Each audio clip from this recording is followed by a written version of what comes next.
Imagine waking up one day, not only realizing your life has more depth than you ever knew, but also discovering that ancient philosophers like Marcus Aurelius and Seneca wrote about these very stages centuries ago.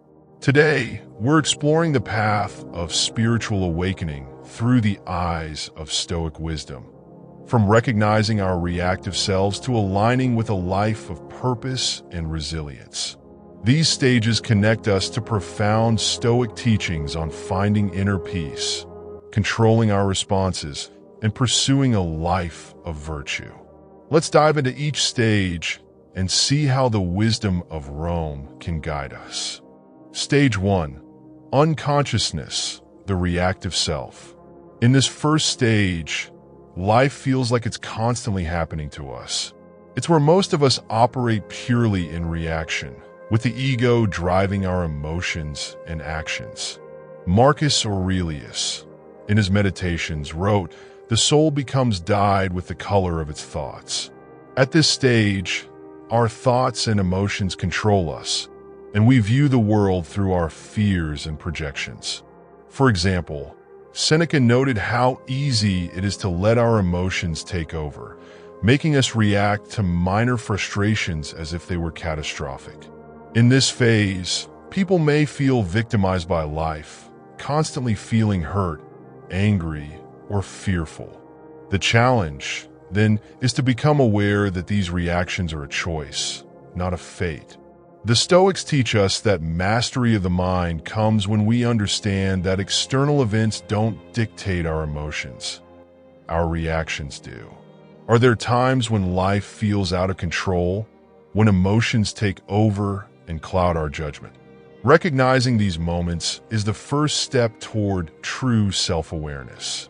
Stage 2. Ego death beyond the self.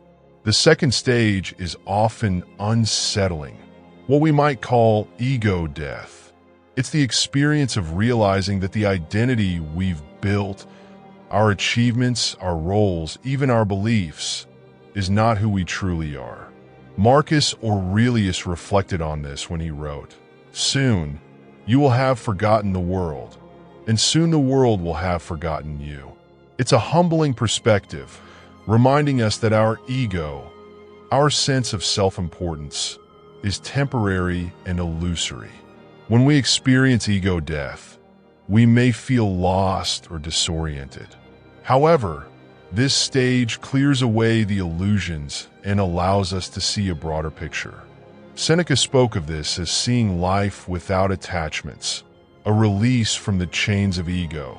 The Stoics viewed this moment not as a loss, but as a gateway to true freedom, understanding, and humility. Imagine letting go of every label you've ever carried.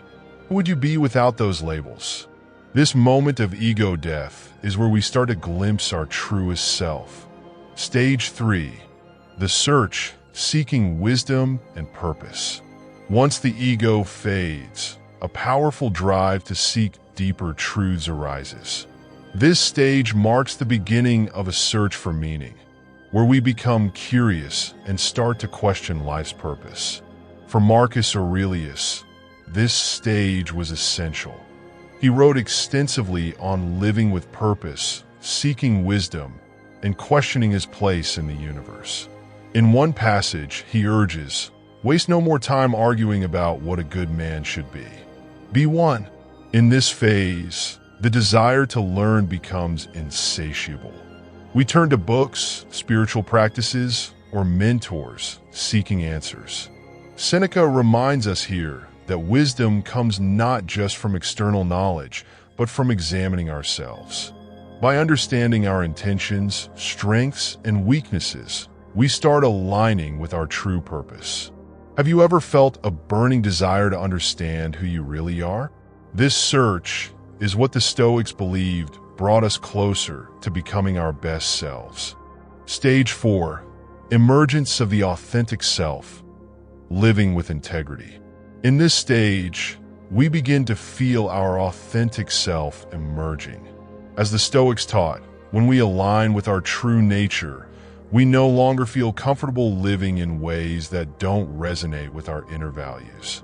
Marcus Aurelius discussed the importance of staying true to oneself, urging us to be upright, not kept upright.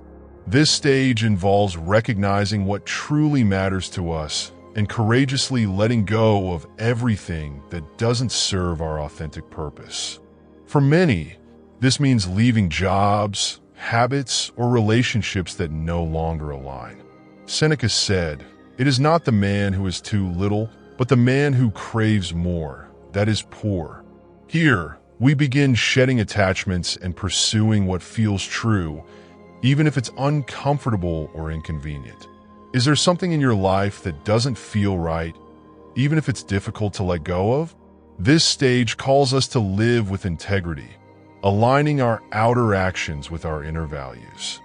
Stage 5, life of alignment, living with peace and purpose. The final stage of spiritual awakening is reaching a state of alignment.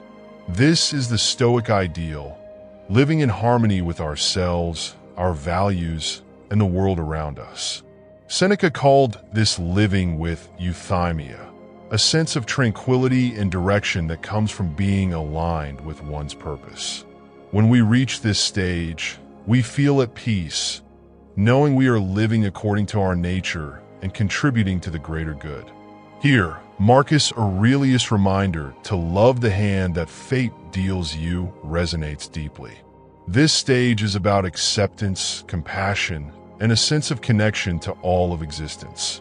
We understand that every event, every encounter is part of a larger pattern, and we can respond with gratitude and grace. Imagine living with a sense of peace that nothing can shake.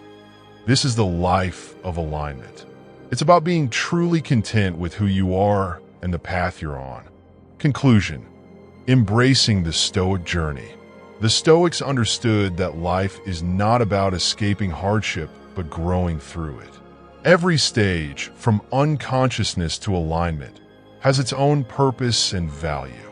As Seneca wrote, difficulties strengthen the mind as labor does the body. Spiritual awakening, like Stoicism, is a path of continuous growth. Where do you see yourself on this journey? Share your thoughts in the comments. No matter where you are, remember that each stage is essential to discovering your fullest potential. Thank you for joining us on this exploration, and may the wisdom of the Stoics guide you on your path.